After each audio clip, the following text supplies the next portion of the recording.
News alerts. AP కొత్త డీజీపీగా ద్వారకా తిరుమలరావు నియమితులయ్యారు. ప్రస్తుతం ఏపీఎస్ఆర్టీసీ ఎండీగా విధులు నిర్వహిస్తున్న ద్వారకా తిరుమలరావును డీజీపీగా ప్రభుత్వం నియమించింది. ఈ మేరకు రాష్ట్ర ప్రధాన కార్యదర్శి నీరబ్ కుమార్ ప్రసాద్ బుధవారం రాత్రి ఉత్తర్వులు జారీ చేశారు. ఈ నిర్ణయం తక్షణమే అమల్లోకి వస్తుందని తెలిపారు. ద్వారకా తిరుమలరావు 1989 బ్యాచ్ కు చెందిన ఐపీఎస్ అధికారి. తిరుమలరావు 2021 జూన్ నెలలో ఐపీఎస్ ఆర్టీసీ ఎండీగా నియమితులయ్యారు. ఆర్పీ ఠాకూర్ పదవీ కాలం మే 31న ముగియడంతో ఈయనకు అప్పటి వైఎస్ జగన్ ప్రభుత్వం ఆర్టీసీ ఎండీగా నియమించింది. గత 3 ఏళ్లుగా ఆయన ఆర్టీసీ బాధ్యతలు నిర్వహిస్తున్నారు. అంతకుముందు రైల్వే శాఖ డీజీపీగా ఉన్నారు. విజయవాడ సీపీగానూ పనిచేశారు.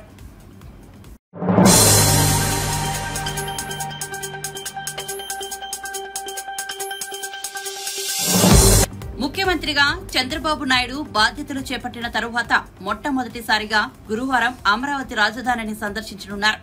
అధికారిక పర్యటనలో భాగంగా టీడీపీ హయాంలో చేపట్టిన భవనాల పనులను పరిశీలించనున్నారు. ముందుగా గత వైఎస్ఆర్సీపీ ప్రభుత్వం కూర్చివేసిన ప్రజావేదిక నుంచి చంద్రబాబు పర్యటన ప్రారంభమవుతుందని ఏపీ పట్టణాభివృద్ది శాఖ మంత్రి పొంగూరు నారాయణ వెల్లడించారు. అమరావతి రాజధాని శిలాఫలకంతో పాటు మంత్రులు, ఎమ్మెల్యేలు, ఎంపీలు, ఎమ్మెల్సీలు, జెడ్పీలు, అధికారులు, ఉద్యోగుల కోసం నిర్మించిన క్వార్టర్లను, భవనాలను ఆయన పరిశీలిస్తారని తెలిపారు. చివరగా సీఆర్డీఏను సందర్శిస్తారని చెప్పారు. టీడీపీ హయాంలో 2014 నుంచి 2019 వరకు అనేక పనులు చేశామని, ఆ తర్వాత అధికారంలోకి వచ్చిన వైసీపీ నిర్లక్ష్యం చేసిందని ఆరోపించారు. రేపు ముఖ్యమంత్రి నారా చంద్రబాబు నాయుడు గారు అమరావతి క్యాపిటల్ సిటీని సందర్శిస్తున్నారు. మొదట ఏదైతే ప్రజావేదికని గత ప్రభుత్వం కూల్చేసిందో ఫస్ట్ అక్కడ స్టార్ట్ చేసి కూల్చేసిన ప్రజావేదికని, ప్రజల కోసం కట్టిన ప్రజావేదికని ఆ రోజు కూల్చివేయడం జరిగింది నిర్దాక్ష్యంగా. అది ప్రజల సొమ్ముతో కట్టింది, ప్రజలు వాళ్ళ సొమ్ముతో కట్టింది. అందువల్ల ఫస్ట్ దాన్ని విజిట్ చేసి అక్కడి నుంచి యాక్చువల్గా ఫౌండేషన్ స్టోన్ ఎక్కడైతే వేసామో ఆ రోజు ప్రైమ్ మినిస్టర్ గారు రావటం, మోడీ గారు, వారి ద్వారా ఫౌండేషన్ స్టోన్ ఇచ్చాము. ఫస్ట్ ఆ ప్రాంతాన్ని విజిట్ చేసి అక్కడి నుంచి ఎమ్మెల్యేలు, ఎంపీలు, ఎమ్మెల్సీలు, తర్వాత వచ్చి మినిస్టర్లు, తర్వాత వచ్చి జడ్జెస్ ఆ క్వార్టర్స్ విజిట్ చేయటం. అక్కడి నుంచి మళ్ళా అధికారుల కోసం నిర్మించిన ప్రిన్సిపల్ సెక్రటరీస్ కావచ్చు, సెక్రటరీస్ కావచ్చు, డైరెక్టర్స్ కావచ్చు, కమిషనర్స్ కావచ్చు, డిఫరెంట్ గ్రేడ్ ఆఫీసర్స్కి అవన్నీ కూడా కంప్లీట్గా కవర్ చేసి తర్వాత ఏదైతే చివరగా సిఆర్డీఏ ప్రాజెక్ట్ ఆఫీస్ని చివరిగా విజిట్ చేయడం జరుగుతుంది. దాని మీద సిఆర్డీ ఆఫీస్ దగ్గర ప్రెస్ మీట్ ఉంటుంది. సిఆర్డీ ఆఫీస్ దగ్గర ఆ విధంగా యాక్చువల్గా ఈ యొక్క ప్రోగ్రామ్ రేపు డిజైన్ చేయడం జరిగింది. పనులంటే యాక్చువల్గా ఇప్పుడు ఏదైతే అంతకుముందు 2014-19 దాకా అనేక వర్క్స్ చేసాము. అయితే అవన్నీ కొన్ని డ్యామేజ్ చేశారు. వీళ్ళు రకరకాల రోడ్లు అయితే తవ్వేస్తున్నాయి. వీటిలన్నింటి ఫస్ట్ కమిటీలు వేసి ఫస్ట్ వాటి యొక్క డ్యామేజ్ని అవన్నీ ఎస్టిమేట్ చేయాలా. తర్వాత టెండర్స్ కూడా అన్నిటికీ పిలవాలి, ఎందుకంటే టైం అయిపోయింది. టెండర్స్ పెట్టిన కాల పరిమితి దాదాపు అయిపోయింది. అందువల్ల అన్నిటికీ కూడా టెండర్స్ పిలవాలి. టెండర్స్ పిలవాలంటే మళ్ళీ రీఎస్టిమేషన్ చేయాలి.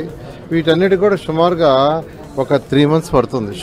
సుమారుగా ఒక 3 to 4 months పడుతుంది. ఏది ఏమైనప్పటికీ ఇది క్యాబినెట్లో డిస్కస్ చేసి దాని మీద ఒక డెసిషన్ తీసుకొని చాలా మీడియాలో దొంగతనం అవ్వబడింది. వాటి మీద ఏదైనా కేసులు పర్టికులర్ గా ఒక ప్రజాప్రతినిధి పెద్ద ఎత్తున లూటీ చేశాడు రాజధాని ప్రాంతంలో. అందుకేనండి ఒక కమిటీని వేస్తాము. కమిటీని వేసి యాక్చువల్గా ఏం జరిగింది అన్నీ కూడా స్టడీ చేసి యాక్చువల్గా ఎస్టిమేషన్స్ తీసుకొని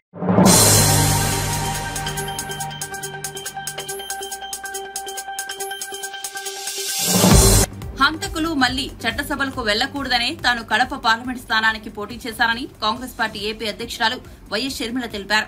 విజయవాడలో ఆమె మీడియా సమావేశం ఏర్పాటు చేసి మాట్లాడారు. ఎన్నికల్లో వైఎస్ఆర్సీపీ నేతలు విపరీతంగా డబ్బులు పంపిణీ చేశారని షర్మిల ఆరోపించారు. అధికార పార్టీకి వ్యతిరేకంగా ఓటు వేస్తే సంక్షేమ పథకాలు నిలుపుదల చేయడంతో పాటు దాడులు చేసి అక్రమ కేసులు పెడతారని కడప ప్రజలు భయపడ్డారని చెప్పారు. తాను కడపలో కేవలం 14 రోజులే ప్రచారం చేశానని, గ్రామీణ ప్రాంతాల్లో తాను పోటీ చేస్తున్నట్లు చాలా మందికి తెలియదన్నారు. హంతకుల పాపం పండే రోజు వస్తుందని వ్యాఖ్యానించారు. ఎన్నికలు ఏ పద్దతిలో నిర్వహించాలన్న అంశంపై మేధావులు సుప్రీంకోర్టు కలిసి చర్చిస్తే బాగుంటుందని ఆమె సూచించారు. కాంగ్రెస్ పార్టీ ఒక జాతీయ పార్టీ అని, ఇటువంటి పార్టీలో ఏ నిర్ణయం తీసుకున్నా దానికి ఒక కమిటీ ఉంటుందని చెప్పారు. ఎన్నికల్లో సీట్లు ఎవరికి ఇవ్వాలి, ఏ ప్రాతిపదికన ఇవ్వాలనే అంశాన్ని అధిష్టానం నిర్ణయిస్తుందన్నారు. సీట్లు సరిగా ఇవ్వలేదని కొంతమంది చిల్లర ఆరోపణలు చేస్తున్నారని మండిపడ్డారు. డబ్బులు పని చేయకపోతే బెదిరించారు, లేకపోతే కేసులు పెడతామని, స్కీములు తీసేస్తామని, ఇలాంటి ఎన్నో ప్రలోభాలకు కడప ప్రజలు గురయ్యారు. ఇవన్నీ కూడా పనిచేశాయి. నేను కడపలో గెలవకపోవడానికి కారణం టైం అనే నేను అనుకుంటున్నాను. బికాస్ నేను కడపలో తిరిగింది కేవలం 14 రోజులు మాత్రమే.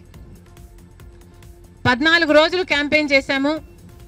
మిగతా టైం స్టేట్ వైడ్ క్యాంపెయిన్ చేశాము. మేము 14 రోజులు ఎంత కష్టపడినా కూడా we were not able to cover most of the geographical area. చాలా మటుకు రూరల్ ప్రాంతాలలో కనీసం రాజశేఖర రెడ్డి బిడ్డ పోటీ చేస్తుంది అన్న విషయం కూడా చాలా మందికి తెలియలేదు. మేము పోటీ చేసింది కూడా ఎలాగైనా సరే మళ్ళీ హంతకులు హత్య చేపించిన వాళ్ళు చట్టసభలకు వెళ్ళకూడదు అని ఉద్దేశంతో మాత్రమే పోటీ చేయడం జరిగింది. సరే, అది జరగకపోయి ఉండొచ్చు, కానీ ప్రజల కంటే పైనున్నది దేవుడు. ఐఎమ్ వెరీ ష్యూర్ వాళ్ళ పాపం పండుతుంది. పండే రోజు కోసం దేవుడు కూడా ఎదురు చూస్తున్నాడని నా అభిప్రాయం.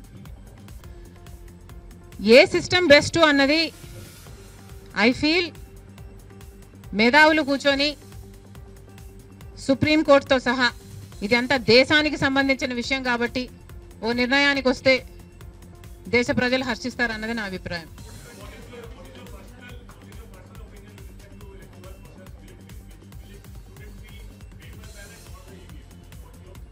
How does it matter what I think personally? జాతీయ పార్టీ కాంగ్రెస్ పార్టీలో ఏ నిర్ణయం తీసుకున్నా కాంగ్రెస్ పార్టీలో ఒక ఇండివిజువల్ తీసుకునే పరిస్థితి ఉండదు. కాంగ్రెస్ పార్టీలో ఏ నిర్ణయం తీసుకున్నా దానికి ఒక కమిటీ ఉంటుంది, ఒక పద్ధతి ఉంటుంది. ఆ నిర్ణయం ప్రకారమే సీట్లు ఇవ్వడం కూడా జరిగింది. మిగతా వాళ్ళు అంటారా, వాళ్ళు చేసే చిల్లర అలిగేషన్లకు నేను సమాధానం చెప్పాల్సిన అవసరం ఉంది అని, నేను సంజాయిషి ఇవ్వాల్సిన అవసరం ఉంది అని నేను అనుకోవటం లేదు. Indiscipline will not be tolerated by the Congress party and severe action will also be taken.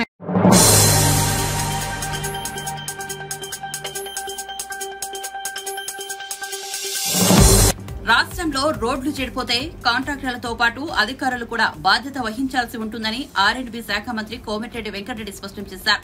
ఒకరిద్దరు అధికారుల వల్ల ప్రజల జీవితాలు ప్రభావితమైతే చర్యలు తప్పవని ఆయన హెచ్చరించారు. జాతీయ రహదారుల నిర్మాణ పనుల్లో వేగం పెంచాలని ఆయన అధికారులకు సూచించారు.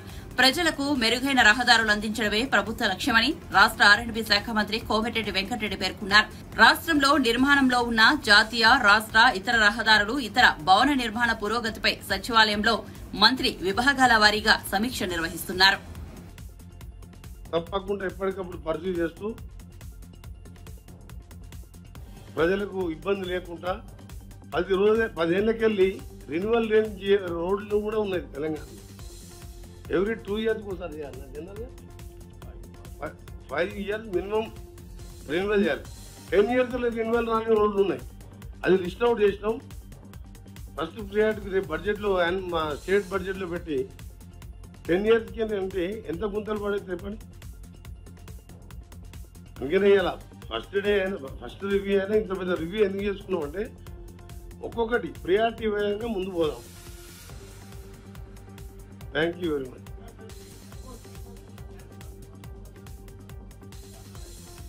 ఆర్కిటెక్ట్ అది మేము ల్యాండ్ చూసి వచ్చినాం.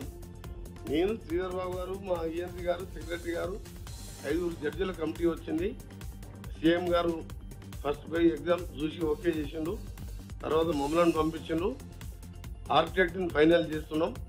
త్వరలో ఆర్కిటెక్ట్ని ఫైనల్ కాగానే DPR స్టార్ట్ చేసి 100 acresలో దేశంలో బెస్ట్ హైకోర్ట్ హైదరాబాద్ రాజేంద్ర నగర్లో రాబోతున్న త్వరలోనే DPR ఫైనల్ చేయగానే ఎస్టిమేట్ చేయగానే వితిన్ నో టైం 2 years లోపలే కంప్లీట్ చేస్తాం దాన్ని. ఉస్మానియా హాస్పిటల్ బిల్డింగ్ కూడా మళ్ళీ ఒకసారి ఆల్ పార్టీ మీటింగ్ పెట్టి అదే ప్లేస్లో కట్టమని చెప్పి అన్ని పార్టీ సంతకాలు పెట్టినాయి. సేమ్ డిజైన్లో కట్టాలని. సేమ్ డిజైన్లో కట్టాలంటే ఆ రోజు ఆల్ పార్టీ మీటింగ్ అందరూ అన్ని పార్టీలు వచ్చినాయి. మరొకసారి ఆల్ పార్టీ మీటింగ్ పెట్టి ముఖ్యమంత్రి గారితో చర్చించి ఉస్మానియా హాస్పిటల్ హైదరాబాద్ కూడా కలెక్టర్ ఆఫీస్ లేదు ఇంకోటి. దాని అసెంబ్లీలో ముఖ్యమంత్రి గారు ప్రకటించారు. నేను రిక్వెస్ట్ చేస్తే రంగారెడ్డి జిల్లా పాత కలెక్టర్ ఆఫీస్ గారు 70-80 lakhs పాపులేషన్ ఉన్న హైదరాబాద్ కలెక్టర్ ఆఫీస్ లేదు. 5 లక్షలు ఉన్నా కూడా ఒక జిల్లా ఏర్పాటు చేసినాం. 250 కోట్లు పెట్టి కలెక్టర్ ఆఫీస్ కట్టాం. 100 కోట్లు 150 కోట్లు పెట్టి హైదరాబాద్ కలెక్టర్ ఓ దగ్గర కూర్చుంటాడు, డిఈఓ దగ్గర, డిఎంఓ దగ్గర. ఈ ట్రాఫిక్లో పొద్దున ఫోన్ చేసి రా అని చెప్పి కలెక్టర్ పిలిస్తే ఆయన వచ్చే వరకు కలెక్టర్ సాయంత్రం ఇంటికి వెళ్ళిపోతాడు. అందుకని పాటిగట్టలో ప్లేస్ చూసినాం. మా గణపతి రెడ్డి గారు సెక్రటరీ గారు అంతా ప్లాన్ చేసినాం. డిపిఆర్ కూడా ఫైనల్ చేసినాం ఆటోమేటిక్. అది అసెంబ్లీలో floor of the house governor speech రిప్లైగా ముఖ్యమంత్రి గారే చెప్పాను. మా మినిస్టర్ వెంకరెడ్డి గారు అడుగుతున్నారు, హైదరాబాద్ కలెక్టర్ ఆఫీస్ లేదు, త్వరలో నూతన కలెక్టర్ ఆఫీస్ బిల్డింగ్ కూడా హైదరాబాద్ రాబోతుంది. ఆల్రెడీ డిక్లేర్ చేసాం కదా ముఖ్యమంత్రి గారు, హౌస్లోనే డిక్లేర్ చేసినాక హైకోర్టు అంత పెద్ద బిల్డింగ్, తెలంగాణ భవన్ లాంటి బిల్డింగ్.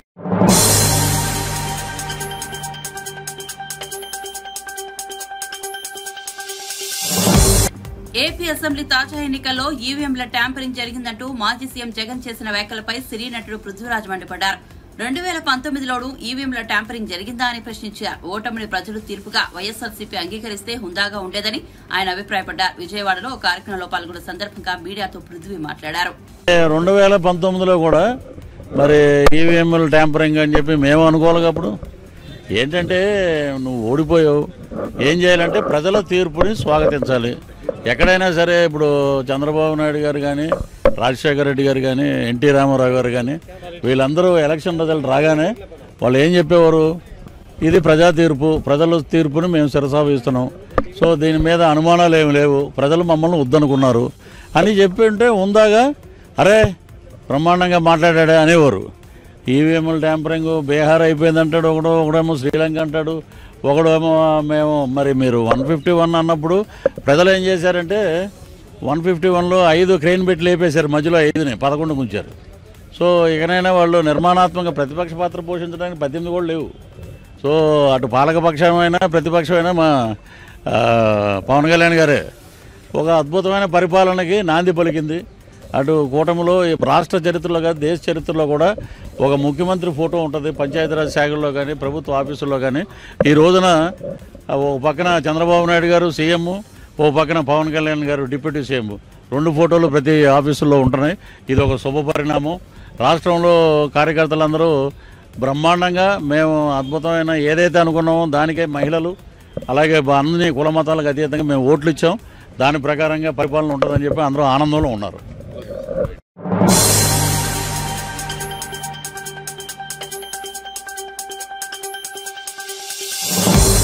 కేంద్ర ప్రభుత్వంపై ఎంపీ కాంగ్రెస్ సీనియర్ నేత మల్లు రవి సంచలన వ్యాఖ్యలు చేశారు.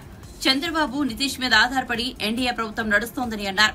వాళ్ళిద్దరికీ కోపం వస్తే ఎన్డీఏ ప్రభుత్వం ఎప్పుడైనా కూలిపోతుందని తెలిపారు. గాంధీ భవన్ లో గురువారం ఆయన మీడియాతో మాట్లాడుతూ మిత్రపక్షాల దయాదాక్షిణ్యాలపై మోదీ ప్రభుత్వం నడుస్తోందని విమర్శించారు. అమలు చేయటం లేదని అంటున్నారు. అన్ని 5 గ్యారంటీలు అమలు చేస్తున్నామని మేము చెప్తున్నాం, అయినా కాదని వాళ్ళు చెప్తున్నారు. ఇది కాకుండా రాహుల్ గాంధీ గారు ఇచ్చినటువంటి 5 గ్యారంటీలు కూడా ప్రజల్లో చైతన్యం తీసుకొని వస్తుంది. ఇప్పుడు ప్రభుత్వం ఏర్పడింది కానీ ఈ ప్రభుత్వం ఎంతో కాలం నిలబడదని మా మాజీ ఏఐసిసి అధ్యక్షుడు పార్లమెంటు సభ్యుడు ఇప్పుడు రాహుల్ గాంధీ గారు ఒక స్టేట్మెంట్ ఇచ్చారు.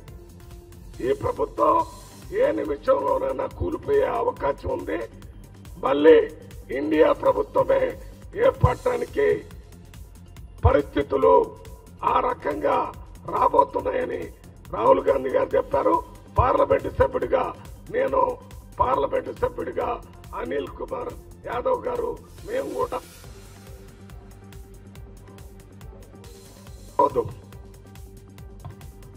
ఈ ప్రభుత్వం ఎక్కువ కాలం నిలడదు. ఇందుకనే చెప్పాను, అంటే మోడీ ప్రభుత్వం.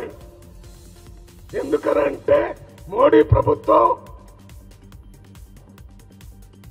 మన ఆంధ్రప్రదేశ్ లో ఉన్న చంద్రబాబు నాయుడు గారు, అదే రకంగా నితీష్ గారు దయాదాక్షిణ్యాల మీద నడుస్తుంది.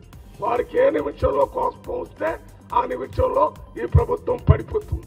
ఇప్పటికే ఎన్డీఏలో ఉన్నటువంటి చిన్న చిన్న పార్టీలన్నీ కాంగ్రెస్ పార్టీ నాయకత్వంతోనే సంప్రదింపులు చేస్తున్నారు. ఏ నిమిషంలోనైనా ప్రభుత్వం కూలిపోయేటటువంటి అవకాశం ఉంది. రాహుల్ గాంధీ గారి నాయకత్వంలోనే ప్రభుత్వం వచ్చింది. రాబోయేది ప్రభుత్వం, ఈ ప్రభుత్వం పడిపోతే వచ్చే ప్రభుత్వంలో రాహుల్ గాంధీ గారిని ప్రధానమంత్రిగా చూడాలని ప్రజలు, కాంగ్రెస్ పార్టీ ఎంపీలు, మన ఇండియా కూటమిలో ఉన్న నాయకులు కూడా ఎదురు చూస్తున్నారనే విషయాన్ని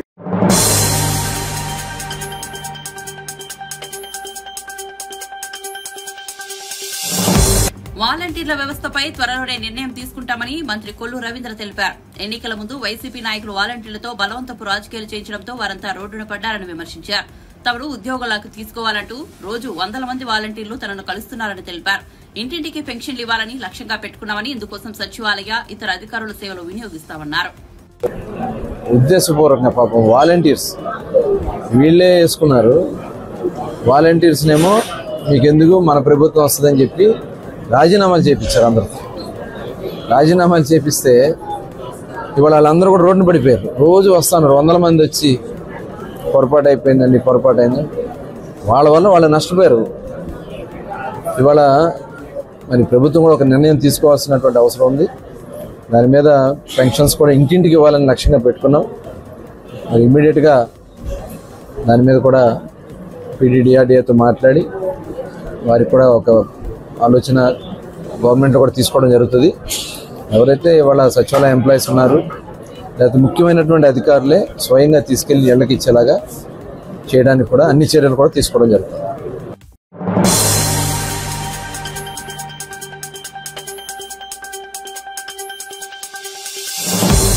కాంగ్రెస్ ప్రభుత్వం ప్రజలకు ఇచ్చిన హామీలు నెరవేర్చే వరకు ప్రజల పక్షాన గర్జిస్తాం. కాంగ్రెస్ నేతలకు తప్పకుండా 7 చెరువుల నీళ్లు తాగిస్తామని బీఆర్ఎస్ ఎమ్మెల్యే పాడి కౌశిక్ రెడ్డి హెచ్చరించారు. తెలంగాణ భవన్లో పాడి కౌశిక్ రెడ్డి మీడియాతో మాట్లాడారు. నేను ఒకటే అడుగుతా ఉన్నాను, మీరు జీవన్ రెడ్డి గారు, మీరు సీనియర్ శాసనసభ్యులు, మీరంటే మాకు కూడా గౌరవం ఉంది. కానీ శాసన మండలి సభ్యులు, సీనియర్ శాసనసభ్యులు ఉన్నారు. ఇంతకుముందు చేసిన దీని మీద మీరు సీనియర్ నాయకులుగా ఉంటూ మాకు కూడా మీ మీద గౌరవం ఉంది. కానీ ఇట్లా మీరు ఇట్లాంటి మాటలు మాట్లాడి మీ మీద ఉన్న గౌరవం మీరు దక్కించుకోవడం మంచి పద్ధతి కాదని చెప్పి ఈ సందర్భంగా మీకు కూడా తెలియజేస్తూ ఉన్నాను. మీకు అవగాహన ఉందా లేదా నాకు తెలియదు. ఇవాళ హరీష్ రావు గారు ఏ సబ్జెక్టు మాట్లాడినా చాలా నాలెడ్జ్తోని, చాలా అవగాహనతోని దాని మీద బాగా స్టడీ చేసే హరీష్ రావు గారు మాట్లాడతారు.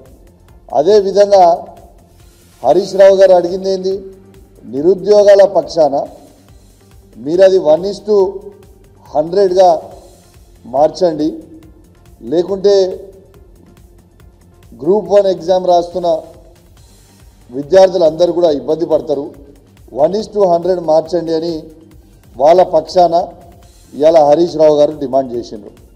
హరీష్ రావు గారు డిమాండ్ చేసినప్పుడు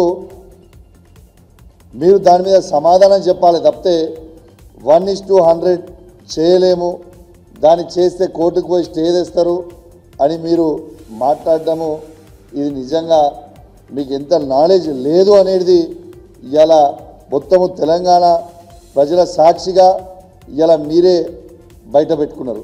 ఎందుకంటే ఇగోండి, ఇవి బైలాస్లో మీరు చూడొచ్చు, కమిషన్ ఈజ్ ఫైనల్, వాళ్ళు ఎప్పుడు అంటే అప్పుడు చేంజ్ చేసుకోవచ్చు, దాంట్లో బైలాస్లోనే ఉన్నదని కూడా ఈ సందర్భంగా తెలియజేస్తూ ఉన్నాను.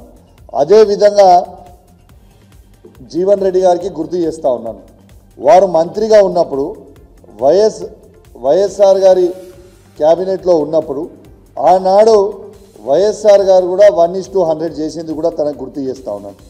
తనే క్యాబినెట్ మంత్రిగా దాంట్లో వైఎస్ఆర్ క్యాబినెట్లో ఉండి కూడా తనకు తెలియదు అంటే ఇది ఒక సిగ్గుచేటు అని చెప్పి సందర్భంగా తెలియజేస్తూ ఉన్నాను. దాంతోపాటు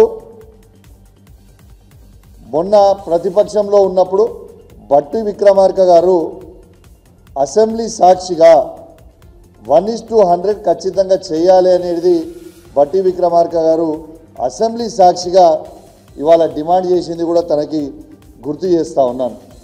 ఇవాళ మరి మీరు అడిదిక్కున్నప్పుడు ఒక మాట, ఇడిదిక్కున్నప్పుడు ఒక మాట మాట్లాడడం నిజంగా చాలా బాధాకరం అని చెప్పి సందర్భంగా తెలియజేస్తూ ఉన్నాను. మీకు ఇంకొక ఎగ్జాంపుల్ కూడా చెప్తా ఉన్నాను జీవన్ రెడ్డి గారు. ఇలా మొన్న ఆంధ్రప్రదేశ్లో కూడా గ్రూప్ 2 ఎగ్జామ్స్ 1:15 పెట్టినప్పుడు మళ్ళా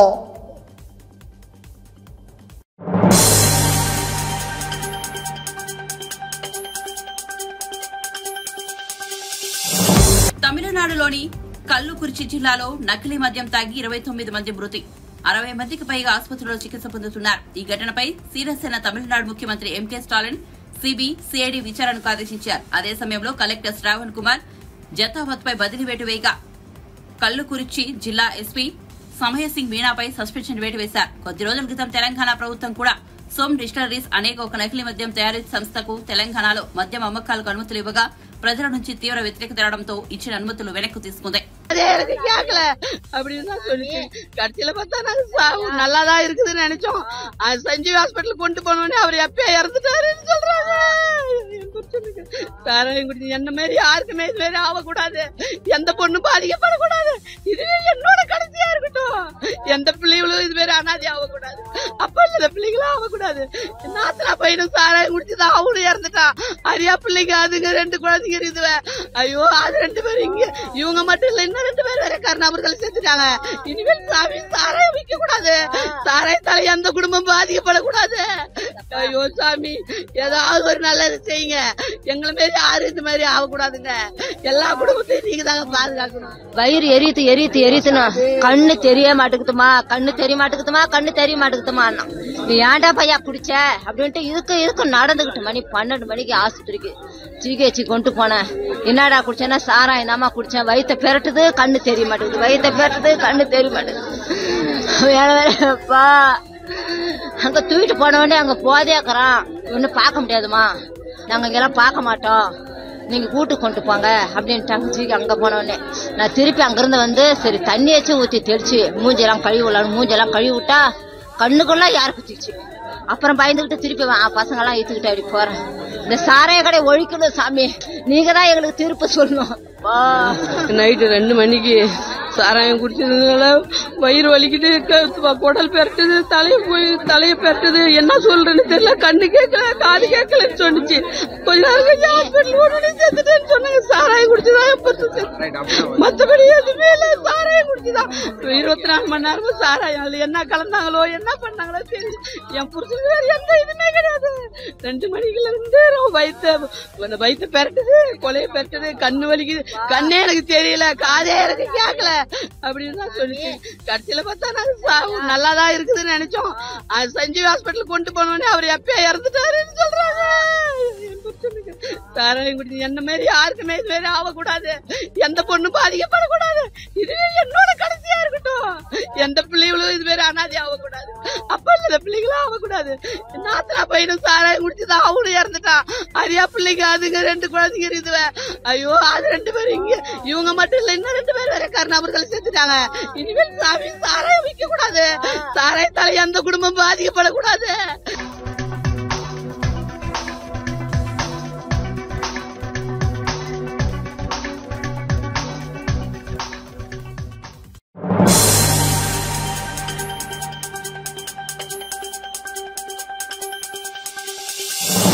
మెదక్ జిల్లా నర్సాపూర్ కొల్చారం మండలంలో రాష్ట్ర దేవాదాయ అడవి శాఖ మంత్రి కొండా సురేఖ పర్యటనలో ప్రోటోకాల్ వివాదం చోటు చేసుకుంది.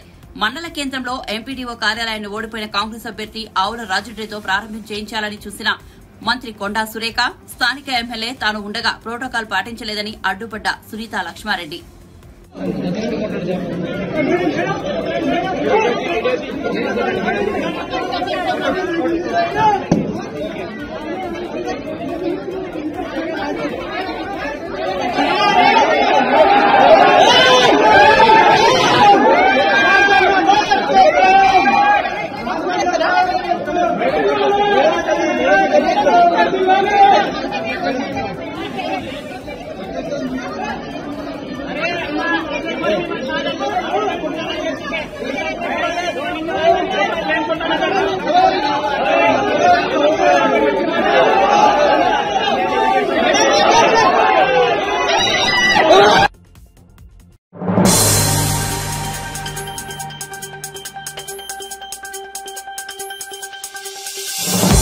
12 ఏళ్ల మైనర్ బాలిక హత్య కేసులో దారుణం చోటు చేసుకుంది. కోరిక తీర్చలేదని చంపిన తండ్రి బాలిక మర్డర్ కేసులో ఆమె తండ్రే ప్రధాన సూత్రధారి అని తేల్చిన పోలీసులు ఫోన్ వీడియోలు చూస్తూ తన ఫోన్ పగిలిపోవడంతో కన్న కూతురునే కోరిక తీర్చాలని అడిగిన వైనం. ఆమె తల్లికి చెబుతానడంతో చంపేసిన కిరాతకుడు మళ్లీ ఏం తెలియనట్టు పోలీసులకు మిస్సింగ్ కంప్లైంట్ ఇచ్చిన వైనం. ఈ కేసుకు సంబంధించిన వివరాలను వెల్లడించిన మియాపూర్ ఏసీపీ నరసింహారావు. రకాలుగా సెర్చ్ చేయటం, క్లూస్ కోసం ట్రై చేయటం జరుగుతున్న క్రమంలో 13వ తారీఖు నైటు ఒక ఫిమేల్ డెడ్ బాడీ ఉంది, డికంపోజ్ అయ్యి స్మెల్ వస్తుందనేది ఇన్ఫర్మేషన్ రాగా ఆ ఇన్ఫర్మేషన్ మీద బాడీ సీన్కి విజిట్ చేసి బాడీని ఐడెంటిఫై చేయటం జరిగింది. ఆ బాడీ మీద ఉన్న బట్టల ఆధారంగా ఆ మిస్సింగ్ అయిన అమ్మాయే ఈ డెడ్ బాడీ అని చెప్పి ఐడెంటిఫై చేసుకోవటం జరిగింది. ఈ ఐడెంటిఫై చేసిన తర్వాత మేము సేకరించిన ఇన్ఫర్మేషన్ ప్రకారం ఆ 7వ తారీఖు రోజు అమ్మాయి తండ్రి పిటిషన్ ఇవ్వటం జరిగింది. ఉదయం 9 గంటల ప్రాంతంలో అమ్మాయి ఇంట్లో నాకు ఇక్కడ ఇష్టం లేదు, మా నేటివ్ విలేజ్ మరిపెడ దగ్గర ఎల్లంపేట విలేజ్, అక్కడికే వెళ్ళిపోదాం అని చెప్పి మారాం చేసి ఇంట్లో నుంచి వెళ్ళిపోయింది అని చెప్పి తెలిసి తండ్రి బయటికి వెళ్ళటం జరిగింది. బయటికి వెళ్ళిన తర్వాత ఒక దగ్గర తండాలో కిరాణా షాపులు ఉంటాయి, నడిగడ్డ తండాలో ఆ కిరాణా షాపులు దాటిన తర్వాత ఒక ప్లేస్లో అమ్మాయి నిలబడి ఉంటే అమ్మ దగ్గరికి వెళ్దాము అని చెప్పి బండి మీద ఎక్కించుకొని టువర్డ్స్ మియాపూర్ వైపు తీసుకొని వెళ్ళటం జరిగింది. తీసుకొని వెళ్ళటం జరిగిన తర్వాత తండ్రి మళ్ళీ యూటర్న్ తీసుకొని నడిగడ్డ తండాకి ఎదురుగా ఒక జంగిల్లోకి పోయే కాలిబాట ఉంటుంది. ఆ కాలిబాట దగ్గర బండి పార్క్ చేసి ఈ మన కుకింగ్ కోసం ఇద్దరు కలిసి ఫారెస్ట్ లోపలికి వెళ్ళటం జరిగింది. అయితే అక్కడికి పోయిన తర్వాత అతను ఏం జరిగిందో ఏందో మొత్తం మీద అక్కడ ఇన్సిడెంట్ అయింది. ఆ తర్వాత తిరిగి వచ్చిండు, ఇంట్లో వాళ్ళకి కానీ ఎవరికి ఏమి చెప్పకుండా సింపుల్గా పోలీస్ స్టేషన్కి వచ్చి ఇట్లా గర్ల్ మిస్సింగ్ అని చెప్పి పిటిషన్ ఇవ్వడం జరిగింది. దాని మీద మనం దర్యాప్తు చేసుకోవడం ప్రారంభించాం. కాకపోతే మాకు డే 1 నుంచి కూడా అతని బిహేవియర్ మీద డౌట్ ఉంది. అందుకని చెప్పి మనం పాజిబిలిటీ ఉన్న సీసీ కెమెరాలు, అన్ని ఫుటేజీలు, అదేవిధంగా వేరే విధమైన టెక్నికల్ ఎవిడెన్స్ ఇవన్నీ సేకరించి తర్వాత మేము సేకరించిన ఆధారాలను బట్టి ఇతనే అని మేము ఒక నిర్ధారణకు వచ్చే టైంలోనే ఇతను నడిగడ్డ తండాకి చెందిన ఒక పెద్ద మనిషి దగ్గరికి అప్రోచ్ అయ్యి ఈ జరిగిన విషయం అంతా చెప్పి నన్ను పోలీసుల దగ్గర సరెండర్ చేయమంటే మనకి తీసుకొచ్చి సరెండర్ చేశారు. సరెండర్ చేసిన తర్వాత అదేవిధంగా మేము సేకరించిన ఆధారం ప్రకారం అసలు ఇందులో జరిగిన విషయం ఏంటంటే ఇతను కొంచెం బ్యాడ్ హ్యాబిట్స్ ఉన్నాయి. బాగా అంటే ఆల్కహాల్కి అడిక్ట్ అయిండు, ప్రతిరోజు తాగి ఉండేవాడు. అదేవిధంగా అతని ఈ అశ్లీల చిత్రాలు, ఏది బ్లూ ఫిల్మ్స్కు సంబంధించిన వీడియోలు చూస్తుండేవాడు ఎప్పుడు కూడా ఫోన్లో. ఒక 2 రోజుల నుంచి అతని ఫోన్ డిస్ప్లే పనిచేయకపోవటం వల్ల అతనికి పిచ్చిలేసినట్టయి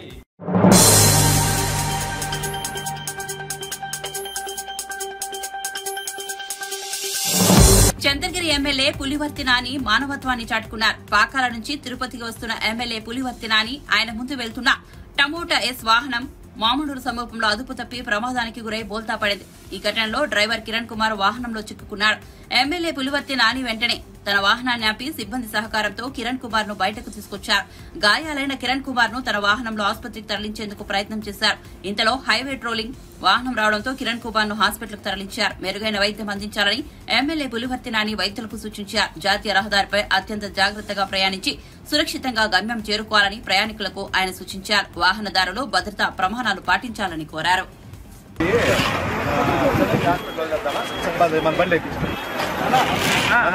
మీరు పొంది చేయండి, నేను ఇంటికి వెళ్తాను. పర్వాలా, మీరు చంద్రగిరి హాస్పిటల్ వదిలేసి మీరు కొంటారు. చంద్రగిరి హాస్పిటల్ వదిలేసామ్మా. ఏడొచ్చింది